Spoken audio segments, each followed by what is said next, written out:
Hello guys. आज जो हमारी PGT biology examination for KVS और एनवीएस की जो सीरीज़ है उसमें आज हम क्लास 11th बायोलॉजी का जो चैप्टर नंबर 1 है उसके कुछ इंपॉर्टेंट टॉपिक्स के बारे में डिस्कशन करेंगे कि जो चैप्टर है द लिविंग वर्ल्ड। तो इस वाले चैप्टर से हम कौन कौन से ऐसे टॉपिक पढ़ें जो हमारे एग्जामिनेशन के लिए काफ़ी ज़्यादा हेल्पफुल रहेंगे। तो आइए शुरू करते हैं। इस चैप्टर में जो सबसे पहला इंपॉर्टेंट चीज़ आपको पढ़नी है वो है कि the characteristic of living organism के बारे में, कि अगर कोई इंडिविजुअल लिविंग है तो उनको किस पैरामीटर के बेसिस पे हम कह सकते हैं। इसमें से सबसे पहले आपका जिक्र आ जाता है ग्रोथ का। ग्रोथ जो होता है ये क्या होगी, जो लिविंग ऑर्गेनिज्म होते हैं उनके केस में इंटरनल होती है और जो नॉन लिविंग होंगे उसके केस में एक्सटर्नल होती है। ग्रोथ जो होती है लिविंग नॉन लिविंग दोनों के केस में प्रेजेंट होगी। इसी वजह से growth is not the defining property of living organism. दूसरा इसमें जिक्र आ जाता है मेटाबॉलिज्म का। जो मेटाबॉलिज्म है एंड सेलुलर ऑर्गेनाइजेशन है ये भी एक कैरेक्टरिस्टिक होती है लिविंग ऑर्गेनिज्म की। तीसरा इसमें रिप्रोडक्शन का जिक्र आ जाता है। तो रिप्रोडक्शन जो होता है वो अगर देखें तो organism reproduce by both sexual and asexual means. इसमें एग्जाम्पल आप हमेशा ध्यान में रखना कि जैसे प्लेनेरिया के केस में रीजनरेशन पाया जाता है, ठीक है। बडिंग जो है वो ईस्ट के केस में पाया जाता है। और जो फंजाई होते हैं, जो हमारे कुछ फिलामेंटस एल्गी हो गए, ठीक है, इनमें फ्रैगमेंटेशन का फिनोमेना पाया जाता है। ऐसे ही जो फंजाई होते हैं they reproduce by asexual spores. तो किस इंडिविजुअल में किस टाइप का रिप्रोडक्शन होता है ये आप ध्यान में रखिएगा। फिर इसमें से आ जाता है कॉन्शियसनेस। जो कॉन्शियसनेस होती है ये अगर देखें तो रिस्पॉन्ड टू एक्सटर्नल स्टिमुलाई होती है, लिविंग ऑर्गेनिज्म के अंदर ये पाया जाता है। तो ये भी देखा जाए तो डिफाइनिंग प्रॉपर्टी हो सकती है, ठीक है।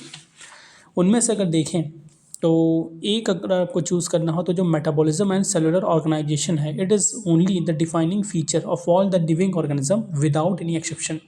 बाकी सबके आपको एक्सेप्शन मिल जाएंगे, लेकिन जो ये आपका मेटाबॉलिज्म और सेलुलर ऑर्गेनाइजेशन इसका कोई भी एक्सेप्शन नहीं है। दूसरा जो इंपॉर्टेंट टॉपिक आपको इस चैप्टर से पढ़ना है वो है डाइवर्सिटी इन लिविंग ऑर्गेनिज्म। इसमें सबसे पहले आप बायोडाइवर्सिटी की डेफिनेशन देख लेना कि biodiversity means what. It refers to the number and the types of organism present on the earth, ठीक है। कि सब total of all the species, जितनी भी स्पीशीज हैं, चाहे वो प्लांट की हो चाहे एनिमल की, हमारे प्लेनेट अर्थ के ऊपर जो पाई जाती हैं उनको हम बोल देते हैं क्या, बायोडाइवर्सिटी। फिर इसी में एक टॉपिक है सिस्टमैटिक्स, ठीक है। सिस्टमा का मतलब होता है कि सिस्टमैटिक अरेंजमेंट ऑफ ऑर्गेनिजम्स, ठीक है।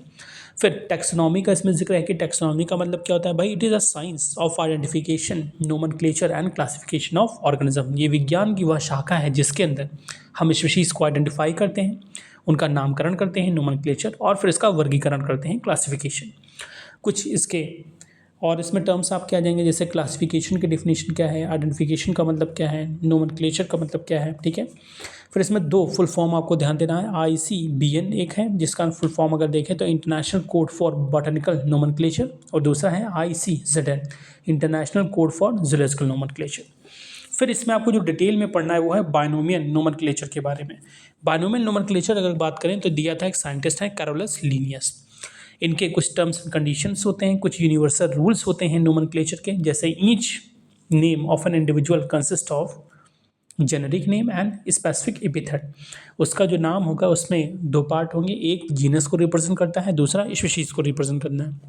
इसके अलावा if the name of organism is written by a hand then it has to be underline, and if it is been printed then it has to be in italics, separate underline when hand written, ठीक है। Name of author जो होता है वो last में रखते हैं, alphabet capital से उसको रिप्रेजेंट करते हैं।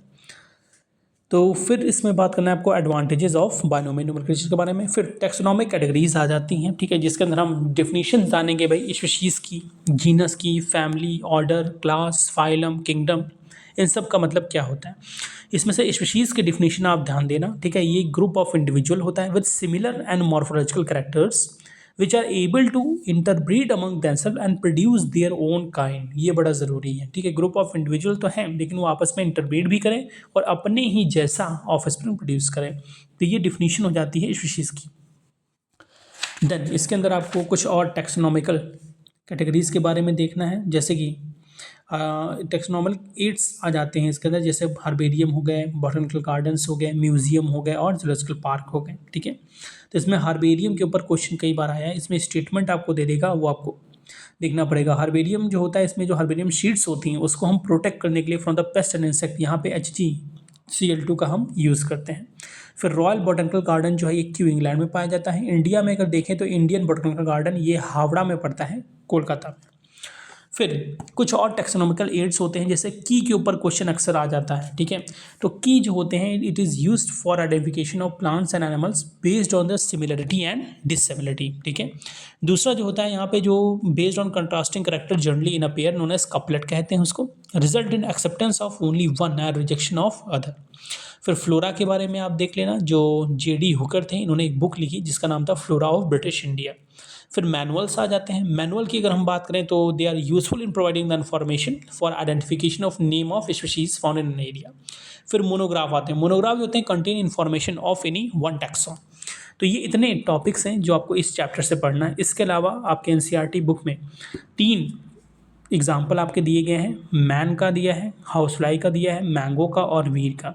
तो इन जितने भी 4 एग्जाम्पल हैं, इनके बॉटनिकल नेम आपको देखना है, ठीक है, कि इनका जीनस क्या है, फैमिली क्या है, ऑर्डर ज़रूर आप देख लेना, क्योंकि मैच द फॉलोइंग करके क्वेश्चन आएगा तो ज़रूर वहाँ से आएगा, और क्लास। तो 4 एग्जाम्पल आपको देखना है। अगर इतनी चीज़ें आप इससे कवर कर लोगे तो I hope most of the जो टॉपिक्स हैं हमारे इस वाले चैप्टर से वो हो जाएंगे। और कोई क्वेश्चन अगर इंटरव्यू में हो या फिर Tier 2 एग्जामिनेशन में हो, चाहे इधर वो KVS हो NVS हो, आप आसानी से उसको हैंडल कर लेंगे। आई होप ये वीडियो आपके लिए बेनिफिशियल रहा होगा। ऐसे ही और अच्छी वीडियोज़ देखने के लिए हमारे साथ बने रहें। Thank you so much.